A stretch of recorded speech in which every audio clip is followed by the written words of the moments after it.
Welcome to our next session, everybody. We are going to keep the great thoughts and discussion going on remote and distributed work during crises. We have Gary A. Bowles here with us, who is the chair of or for the future of work here at Singularity University, where he focuses on the strategies to help create a human-centric future of work for individuals, organizations, communities, and countries. Thank you for joining us today, Gary. It's great to be here. Well, let's get into it. Excellent.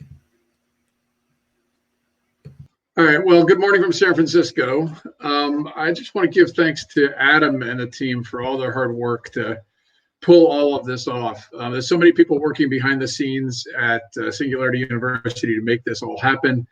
Please thank them in the chat line when you get the chance. They're doing tremendous work. Thanks also to Charlene for providing some of the strategic overview for organizational leaders on a lot of these issues related to remote and distributed work. Even though she lives just a few blocks from me here in San Francisco, we're maintaining our social distance. Thanks also to Aaron for giving us some thoughts around virtual work. So I want to build on these ideas by offering some thoughts about how we can all work in these extraordinary times, and especially how we can work with each other. I think we've all pretty much agreed that there's just a big reset or pause button that's been hit. We know from people like Ray Kurzweil and Peter Diamandis that we live in science fiction times. In just the past few weeks, I think we can all be forgiven that we feel like we've involuntarily been cast in a dystopian movie. In a blindingly short period of time, this pause button has been hit all around the world. And you'd think that only a Hollywood scriptwriter could have envisioned a way that suddenly hundreds of millions of people would suddenly become isolated from each other almost overnight. What's unique is the speed and the spread of that impact on our lives and our economies. It's a sudden whack to the side of the head for a large percentage of our world. But what I don't think is unique is that we as humans have always lived through these extraordinary times, whether it's an earthquake or a fire, as we're prone to here in the San Francisco Bay Area, or it's a flood, or it's a war. As a species, we've weathered these storms before. See if this sounds familiar to you. It was the best of times. It was the worst of times. It was the age of wisdom. It was the age of foolishness. It was the epoch of belief. It was the epoch of incredulity. It was the season of light. It was the season of darkness. It was the spring of hope. It was the winter of despair. We had everything before us, and we had nothing before us. We were all going directly to heaven, or we were going directly the other way. In short, the period was so far like the present period that some of its noisiest authorities insisted on its being received, for good or for evil, in the superlative degree of comparison only. Yes, that's Charles Dickens from A Tale of Two Cities, which he wrote in 1859. And I think what it shows us is that our current crisis is unique, but it's also hauntingly familiar. As I posted last fall in my feed on LinkedIn, I said that the real test of the future of work was likely to be the next global crisis. And here we are. I'm going to focus specifically on issues related to work and organizations, but there's also life issues of our communities, our countries, our families, our friends, and our fellow citizens that I think all come to the fore when we talk about our work, and especially work in these uncertain times. So I'm going to give you some pointers on some of the things I think that each of us can do to make our distributed work more effective, but I also want to urge everyone listening not just to think differently, but to act differently. And I'm going to talk about how I approach that.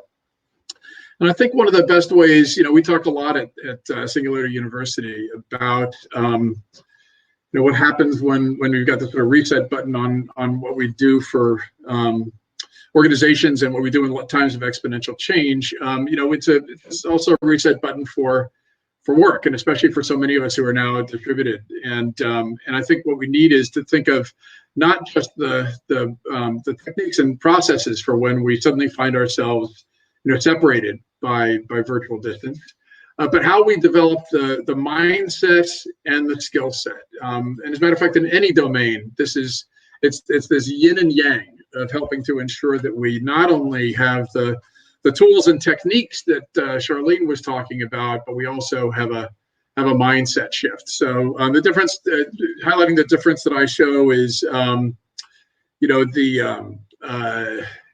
if I wave a magic wand and you have, suddenly we're standing at the foot of a mountain and you have all of the skill set of a mountain climber, but you look up at the top of the mountain and you say, oh no, that's too cold, that's too high. You're not going to climb the mountain. You have all the skill set, but none of the mindset. If I wave my magic wand again and suddenly you have all the mindset, but none of the skill set, you've never climbed a mountain before, but you look up at the top and you think, well, how hard could that be? And you take one step, two steps, you encounter hardships, you solve problems, but eventually you're at the top of the mountain and you look down and you say, well, how hard could that be? So that's the mindset and skill set that I think that we need to focus on in this, and what I think of as the COVID shift. It's testing each of our ability to change, each of our ability to adapt. If you like that sort of framing, then Carol Dweck, the author, talks about the difference between a growth and a fixed mindset.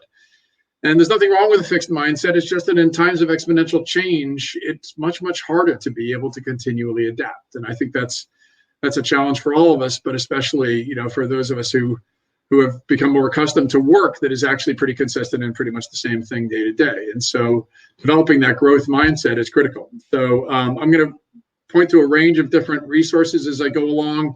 I've got links to all of these on my website at gbowles.com. But if you find these issues of mindset and skill set important, then Carol Dweck has a great book to use as a resource. So I think our message now is we suddenly all are finding that many of us are having to work in place. We have to figure out what this new skill set is. What's the process that we're going to be able to do collaboration. We're going to continue to do our work as individuals. We're going to continue to collaborate. And it's pretty complicated. There's lots of different issues, especially when I lecture and write about the future of work. I did 71 talks around the world last year. I try to sort of distill this down into 4 different domains. So I talk about individuals, organizations, communities, and countries. And so now that we're talking about distributed work, I think it's important to maybe talk about a few strategies in each of those. And then I want to sort of wrap up with some thoughts about how we can be responsive in these exponential times. And then let's make it a discussion. I'd love to hear your questions and thoughts. And so let's focus first on the skill set and mindset for individuals. If we're going to distill down to sort of one basic challenge and opportunity when we're thinking about doing more work on our own, more work distributed and virtually, I've been working out of the house, my home office, with my wife and business partner Heidi for over 15 years. And what I find is that continually helpful to be able to distill down to is what are the problems, like really become very problem centric in the work that we do. How do we step back and really look at exactly the problems that we're trying to solve?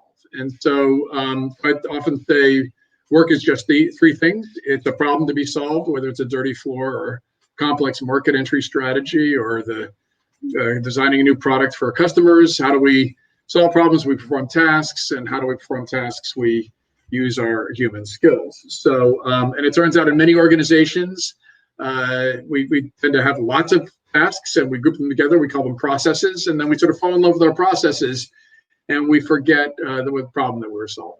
And so, so it's important to stay very problem centric in our work, and especially when suddenly we've gone through this big reset button in doing work from remote and distributed. How do we think of new ways that we can build new practices that we can continually be solving the problems?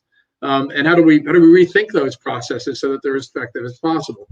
Now, it just so happens that I was never all that interested in college when I was young. I sort of fell into the family business, and the family business just happened to be, my father was the author of a book called What Color's Your Parachute, which was sort of become the world's enduring career manual.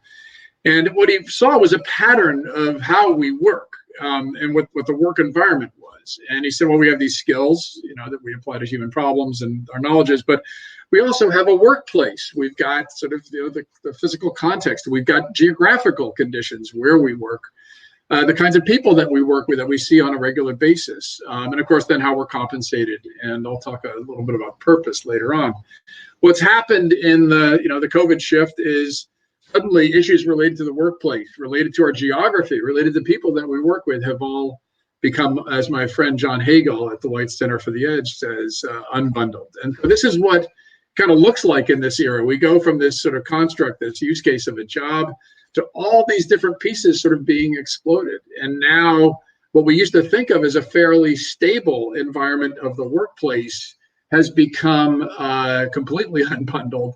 And the workplace, the anchor for our workplace is for many of us is now our home. Now there's lots of people that are still in critical services that still are dealing with the public, but for the most part, we're finding that many of us are having to rethink the context of that workplace. And so here's one way I would suggest we sort of do that mindset shift and reset is first off to think of ourselves as problem solvers. In every organization, there's one or two people that think it's their job to create problems, and you know exactly who those are in your company. But for the most part, we're problem solvers. We have to be adaptive. As my friends Heather McGowan and Chris Shipley say in their book, The Adaptation Advantage, we have to develop the skill set around being continually adaptive. I say in one of my courses on LinkedIn Learning, there's no such thing anymore as change management. It's all become managing change. So we must be continually adaptive. We have to use creative problem solving to solve these problems, especially becoming more creative when we're distributed and remote. This is what's going to keep us ahead of robots and software. And then finally, we've got to do it with empathy. We've got to remain connected and linked to our coworkers, to our customers, to solving the problems that we need to be able to continually create the value that our organizations create. So individuals, I'm going to give you just a couple of quick thoughts and then point you to a couple of resources. So number one, back up to the problems that you're trying to solve. Number two, there's a whole work rhythm, alternating rhythms that we have in our lives, and we're working together in the same physical space. You have to design those new work rhythms, but try to make sure that they're continually alternating. Don't just stare at your screen all day. Get up and move around, get outside the house. You've got much more flexibility now in your work times. You don't have to be completely locked into the physical meetings that you used to have. It's increasingly important, and Charlene talked about trust and the importance of being able to continually reinforce ways to be able to connect with others. That's how we build trust, is that personal connection. It's important to not only try to trust others and to trust them that they're doing their work, that they're doing their best to try to solve the problems in front of them, but also to be trustworthy ourselves. And then finally, as many people have said on the chat thread, we've got to stay connected. We got to stay engaged. It's very, very lonely when suddenly we become isolated. There's a great book called Remote by the authors of the founders of the Basecamp collaboration software, 37 Signals. Pluralsight has a great remote work guide that I think would be very useful. Has a lot of techniques. And then they've also got a free course calling Making Work from Home Work for You that you might want to check out. So that's for individuals. Now, what about organizations? Well, I think in the same way that we can talk about a mindset shift, a COVID shift, and the way we work as individuals, we got to do the same thing in how we collaborate with each other and how we think about just what an organization is. We built organizations in this era and this shift to industrial and then post-industrial economies, and we have this place-based model of mass production, initially of products and then eventually of information. And we create these constructs called big cities with commutes, and then we tried to mass customize the problem of trying to collaborate in different work. And we simply replicated a lot of those same processes in how we process information and work together. And so what we did is we created this thing that I call a box. And inside the box is a hierarchy. There's, as my friend Peter Diamandis says, there's abundance outside the box and there's scarcity inside the box. And typically just traditional employees and sort of that one use case for work. Well, we're going through a world of exponential change, and this isn't just in the COVID shift. It's also in the fact that we've got all these non-traditional ways in which people are working. We've got everything from temporary workers to remote workers, gig workers, online platforms, online communities, mentorships, apprenticeships. Well, the box is no longer sufficient. It's no longer able to house all these tremendous skills and capacities in different work cases. So I say we have to shift to a new model, which I call the network, capital N and capital W. This is how we need to think about how we work, especially when we're more distributed. There's no hard edges to the organization. There's a wide range of different skills and people that can help us to solve the problems of the organization. As we go through the COVID shift, once our world starts to right itself and the collective madness starts to subside, we're going to have a period where we're going to need to figure out how we're going to involve more and more people in economic benefit. Because right now we're suddenly we're shutting down a lot of the economic processes by which we all make money and have productive lives. And so we're going to have to leverage this much more flexible model of what an organization is to continually involve a wide range of people in helping to solve the problems of the organization. I've got a number of techniques I talk about for managers, but basically it's to rethink the role of the team. And again, Charlene was talking about some of the things we need to do around communication. I want to talk about sort of the core purpose, which is, a team has a common purpose.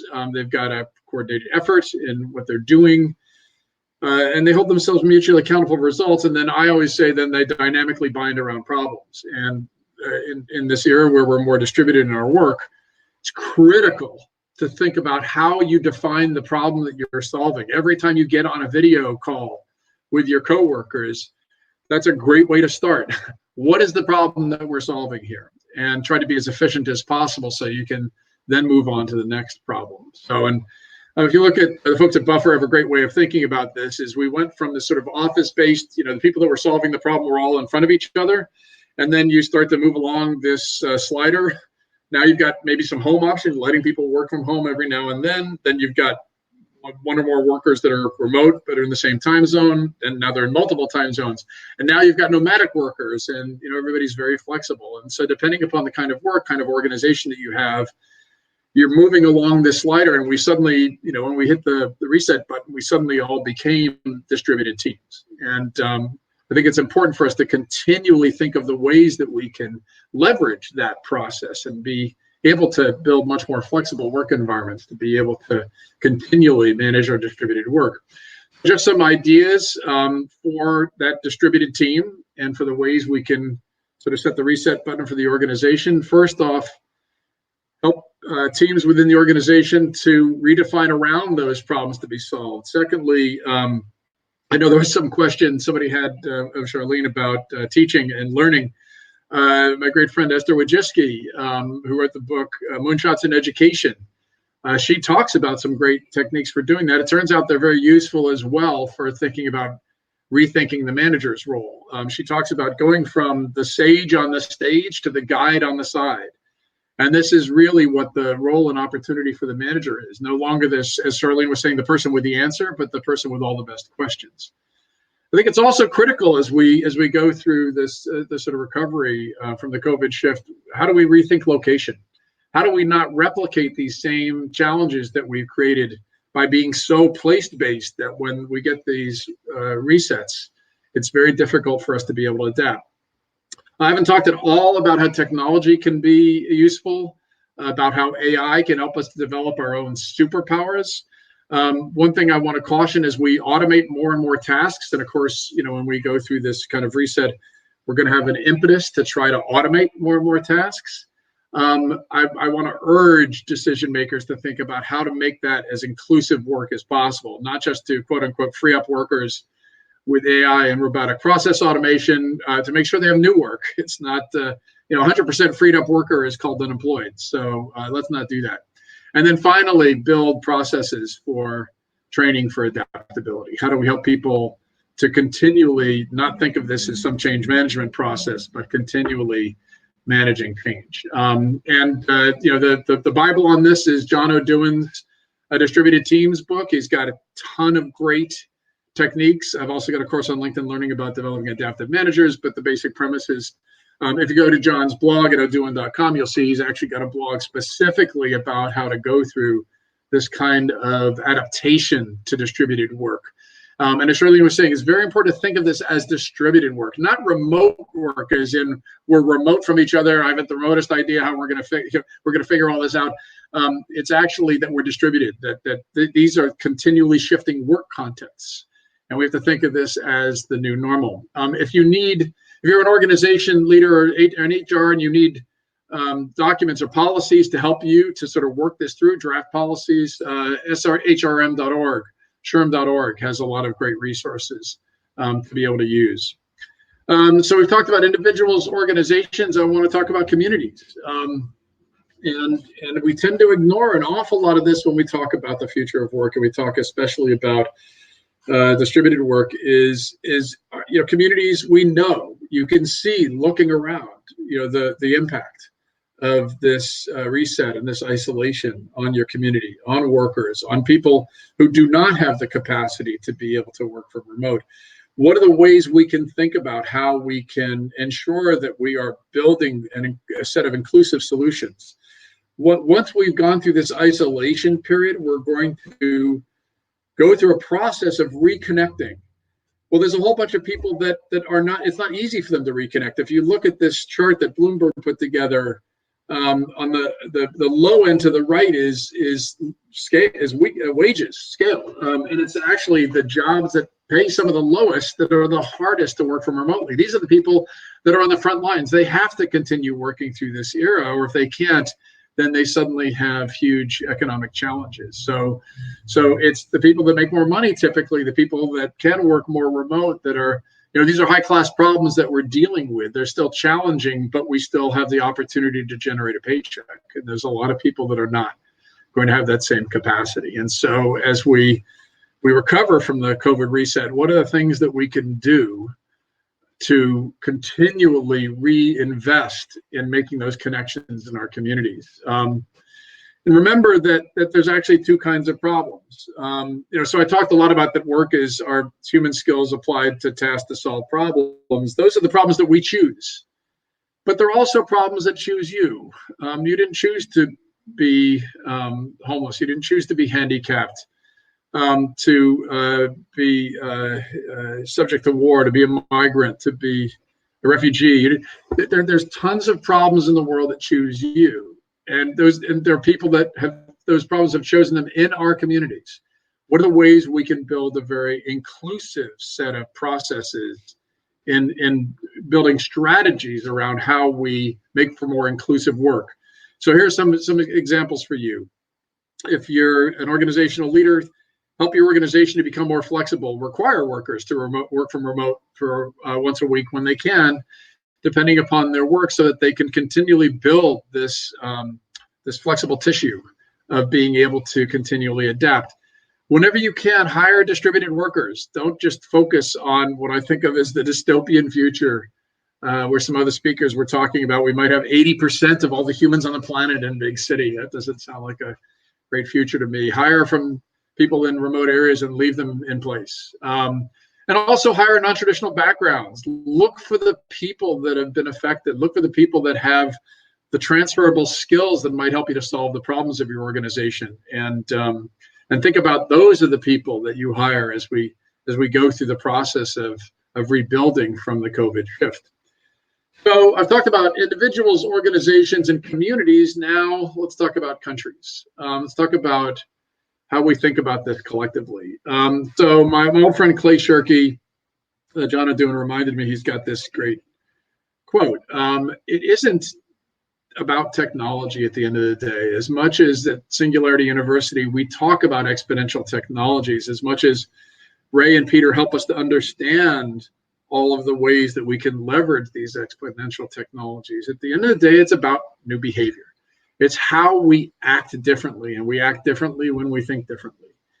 And so this reconnection process we can do in a way that involves everybody, that ensures that we have broadly beneficial futures of work, or it can ensure that we actually have a bunch of people that are isolated. So One way I encourage people to step back and think during these times of profound change is to answer just two very basic questions.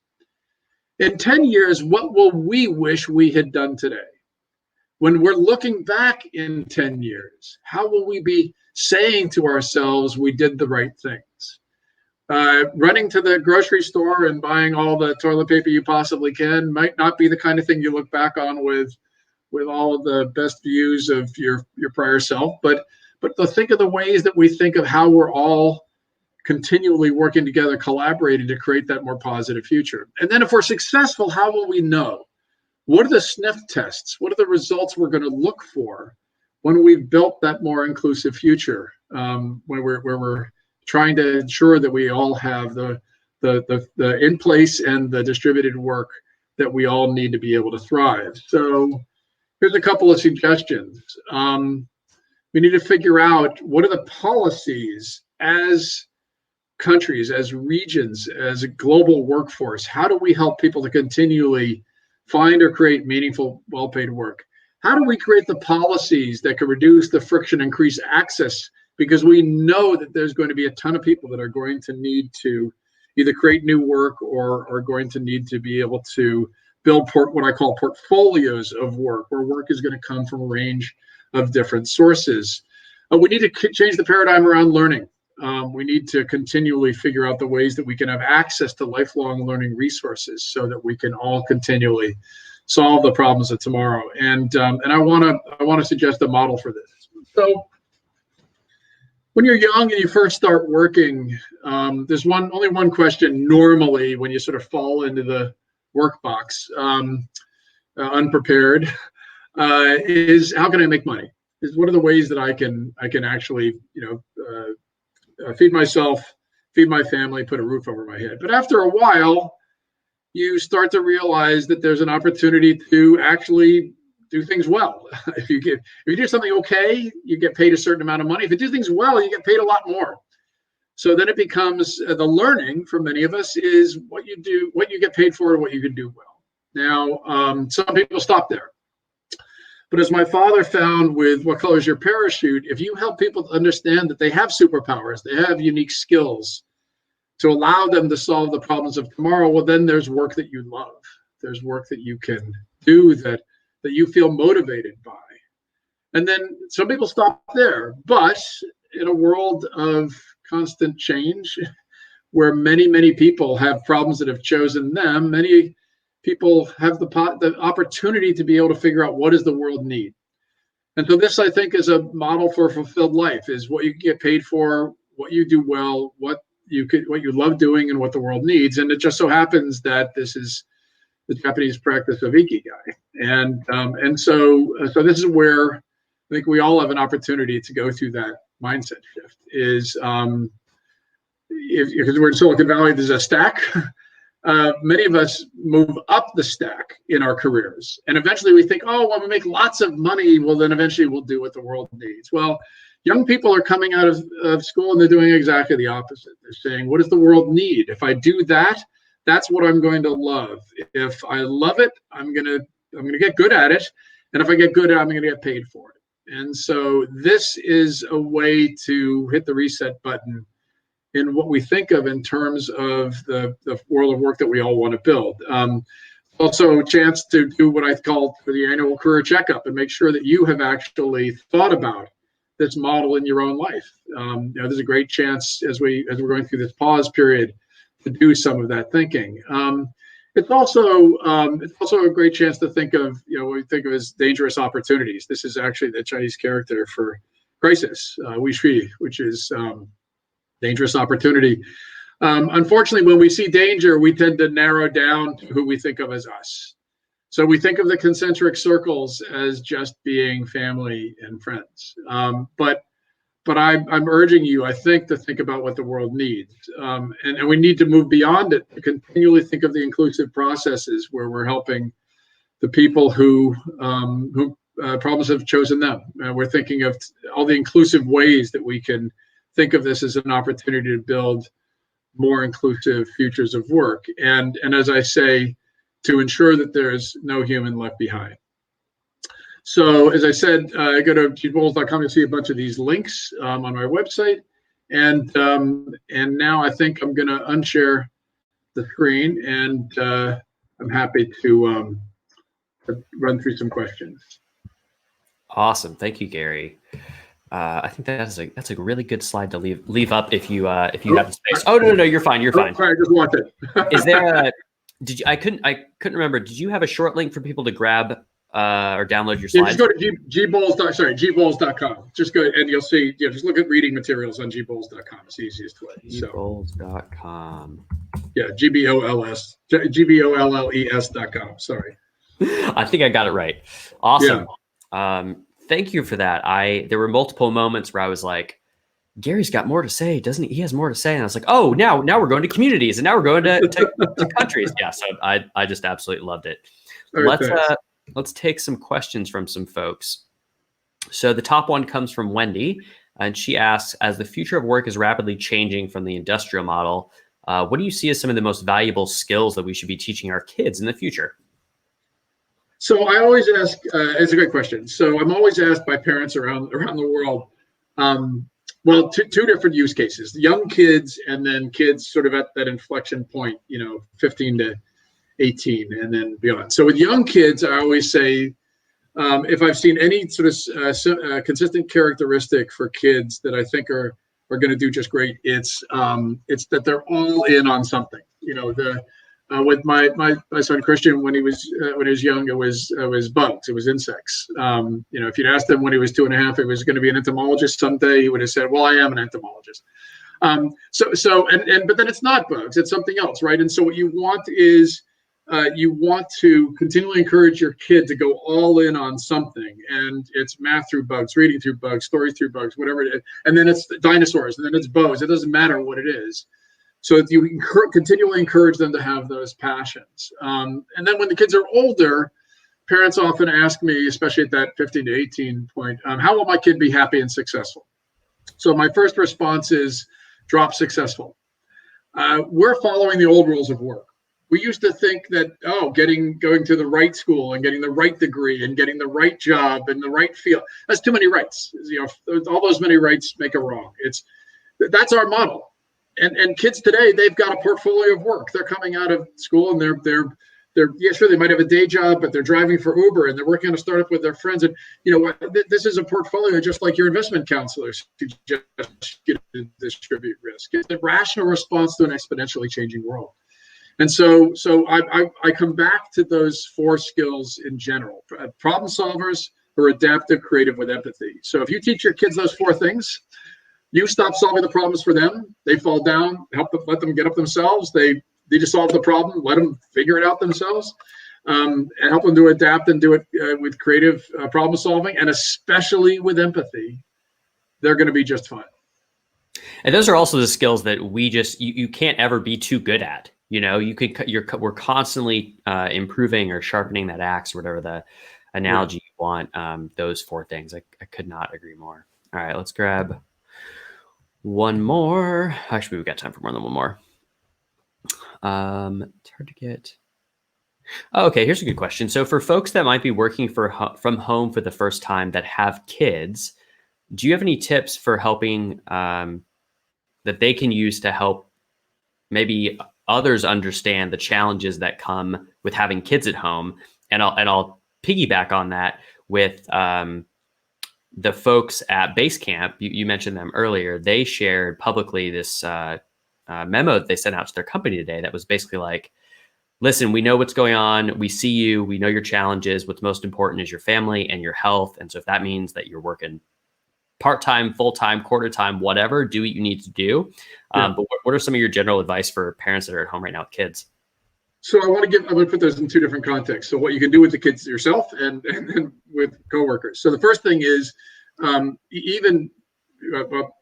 to do that if they're still in a stroller, but even with young kids, make them part of the solution.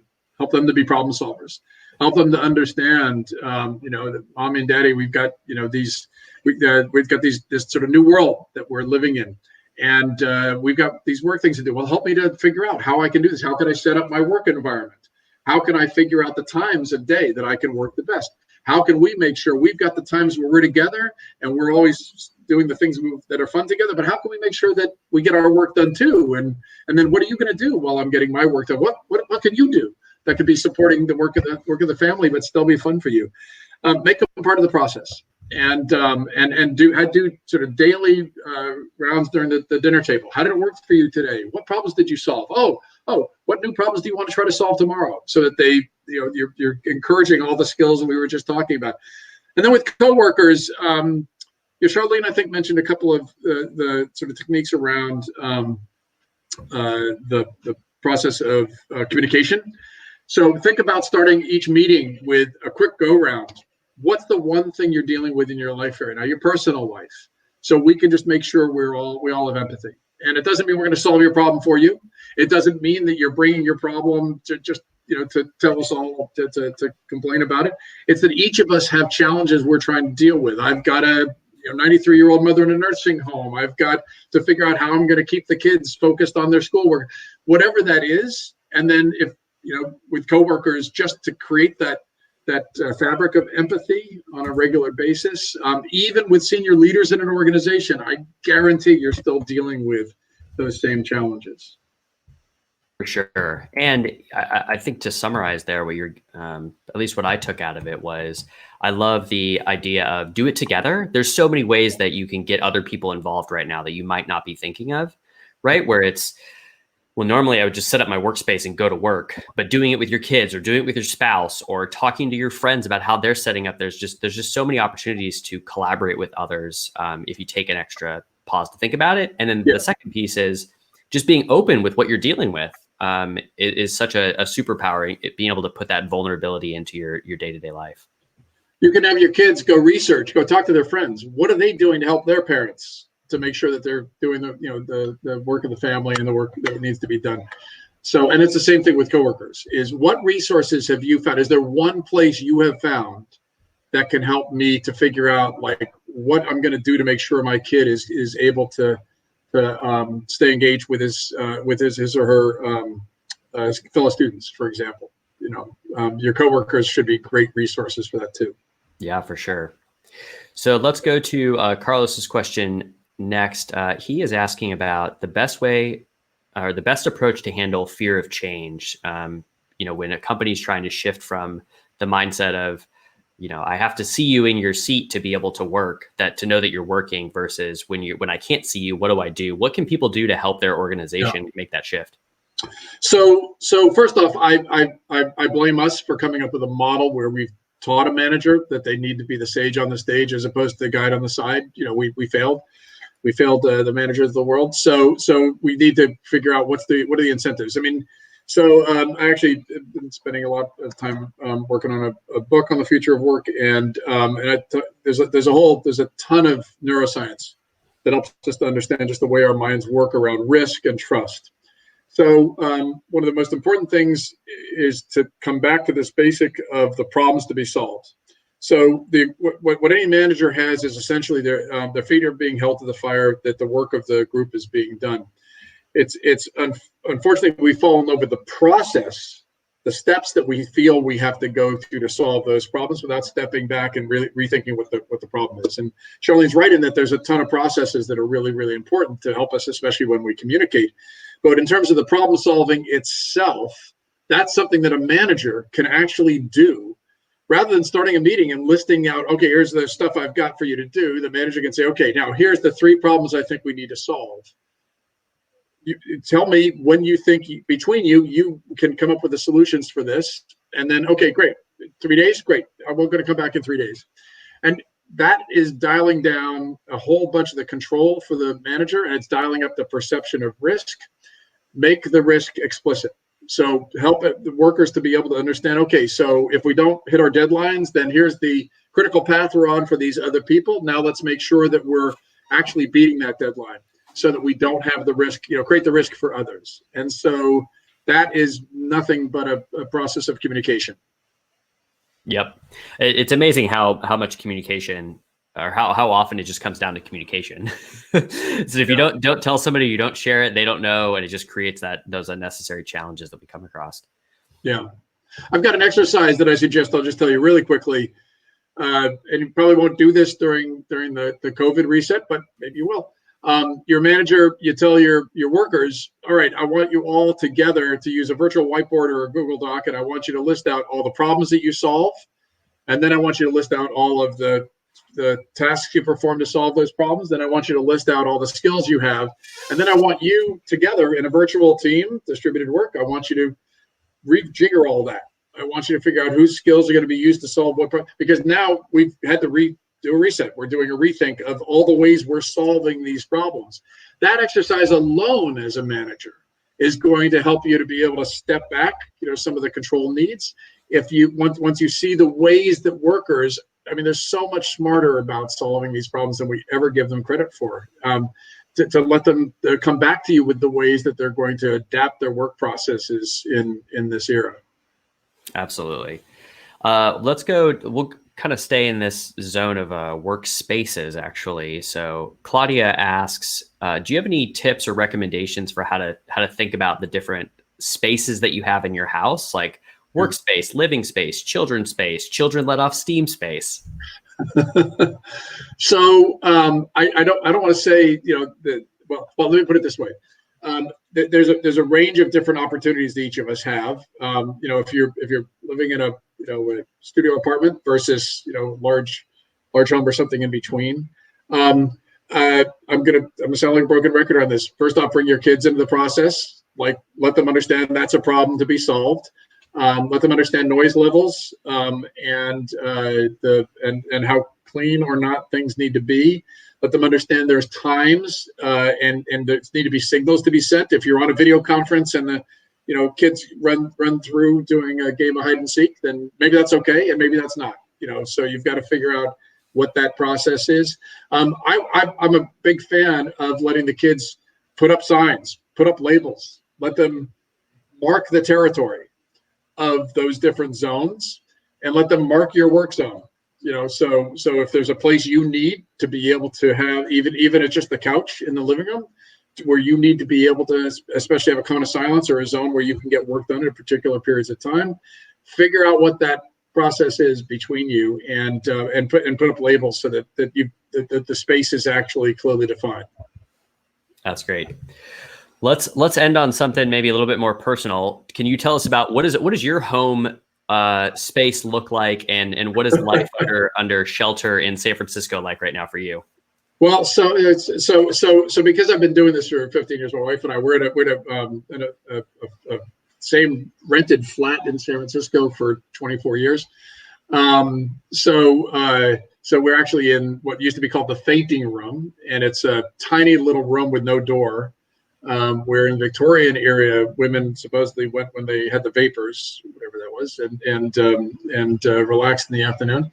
And so we're sort of knee to knee, and then the living space, is sort of behind me. So, and I'm the more casual type, and my wife is much better at staying organized. So I'm the entropy, but we've got it's a great set of alternating rhythms for us, because we've been doing this for quite some time, and now I can't do what I normally do, which is to go out and in the city and have a lot of meetings and coffee shops and that sort of thing.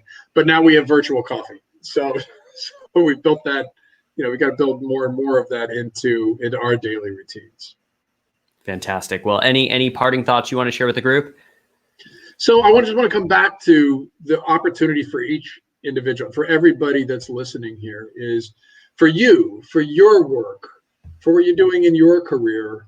Think of this as a chance, even if you're taking 5 minutes or 5 days, to do that sort of career checkup. What are the things, think of Ikigai, and think of what is important for you in each of the different aspects of that portfolio. And is it time to simply double down on what you're doing now, or is it time to think of a reset?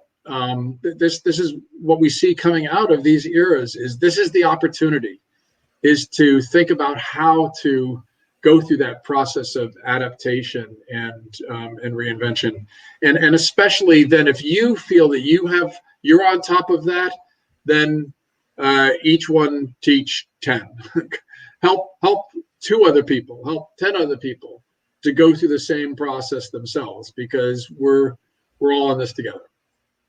Wonderful. Well, thank you so much for joining us today. We appreciate your time, and I think we'll be doing more of these in the future. So hopefully you'll join us again. Great. Thanks a lot. All right. We'll see you, Gary. I appreciate it, Adam.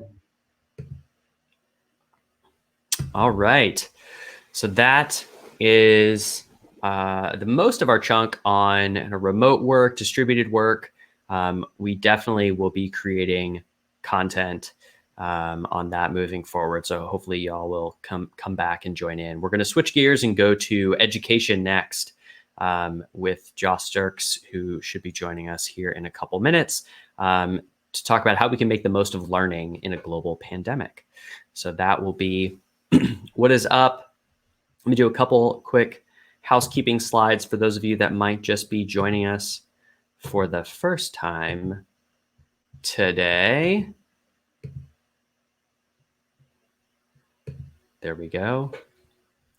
I swear, no matter how many times I do this, I'm still not super fast at that swap and screen thing. The team just posted all these links, so you can click on them directly, but some great resources to continue to engage with us. Facebook group, share some ideas on the Be Innovative platform. We've got 6 challenges up. We'll be sharing out the results of those in the next couple of days once it all wraps. YouTube playlist. All sessions are recorded. You can watch them at any point in time in Crowdcast. That's where you're at right now. Just click on schedule, pick any session. You can go back and see them. And you can also go to our resources page, su.org/COVID-19. We link out to all the sessions. They will be up on YouTube as well in 24 hours if you need them in a different language or just prefer to share them in a different way. But feel free to take screenshots of your favorite sessions or slides, share them out. I think the more we can get this information out into the world, the better. So we definitely encourage sharing. If you didn't hear yesterday, we are doing a follow-on event with EXO and XPRIZE where we're going to be going a lot deeper on the business implications and applications of what we're talking about here.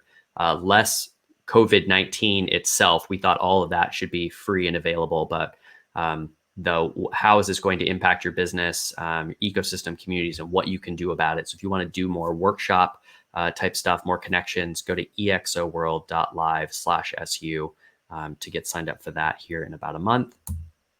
And then we are also starting to launch some podcasts here at Singularity University, and we're so excited to partner with Chris at our Singularity U Nordic partner. He's going to be talking about corporate innovation and interviewing a lot of the experts around our ecosystem on what's happening in corporate innovation. And I know that future of work, distributed work, and teams will be there. So if you want to get early access today, we're going to be releasing it here in a couple days. But if you want to start listening to that now, sunordic.org/podcast, and you can download it there. All right. That is it for my updates. But thanks everybody for being here, and I will see you in a couple minutes.